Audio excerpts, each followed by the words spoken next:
Scythe recognized the blubbering voice crying out from down the alley.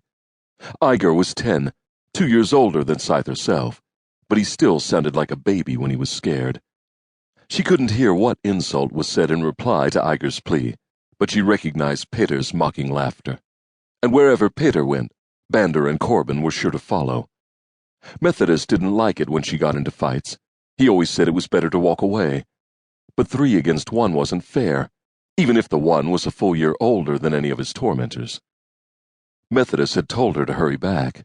He needed several of the items on the crumpled ingredient list clutched in Scythe's grimy fist for a patient who was coming back this afternoon. And she didn't even like Iger. Not really. He was too fat to climb or play tag or duck and cover. He was too clumsy to play toss rocks, and he cried if he fell down or stubbed his toe or scraped his knees. But it was 3 against 1, and Scythe hated Peter. "Please don't make me!" came Iger's pitiful cry from the alley just ahead. "You better eat up, butter boy," Peter snapped back.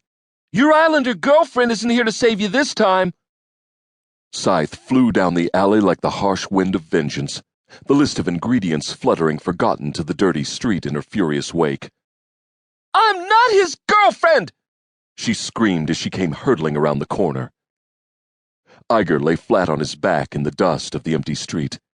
Peter was sitting astride the other boy's ample belly, pinning him down. Dozens of inch-long maggots snatched from one of the bait shops by the dock crawled blindly over one another in a small pile on the ground beside them. Peter held one of the wriggling worms pinched between his thumb and forefinger, dangling it over Iger's plump, tear-streaked face. Bander and Corbin were standing safely off to the side, watching as their ringleader tortured his latest victim. At least, they were until they caught sight of Scythe barreling onto the scene. With a startled cry, both boys turned and fled before her charge. They'd learned long ago not to tangle with the slight but savage waif being raised by the local healer. Peter tried to rise to his feet, too, perhaps to join his companions in flight, perhaps to do battle with Scythe once again. However, his intentions were never given a chance to crystallize, as Scythe launched herself feet first into his back. The impact knocked him sprawling off Iger and onto the hard-packed earth of the street, where he landed face down. Before he could get up, Scythe jumped on her prone opponent again, her knees connecting between his shoulders.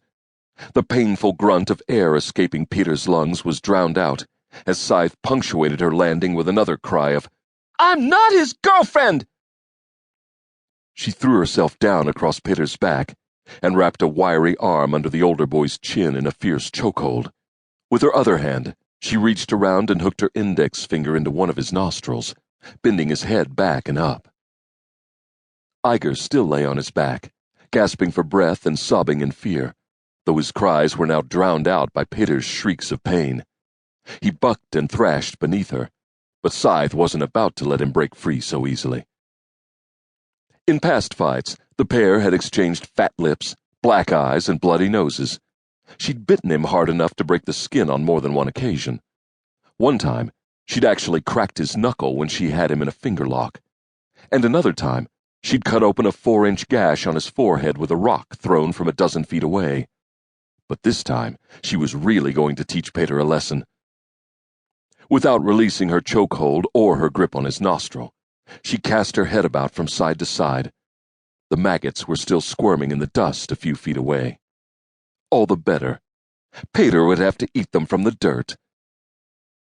But before Scythe could maneuver her victim into position to begin his forced feast, she felt a pair of large, rough hands wrap themselves around her waist and yank her off.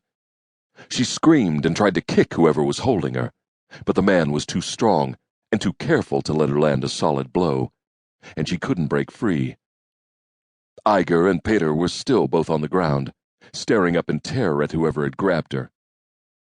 "Get out of here, you little bastards," the stranger spat in a rasping voice.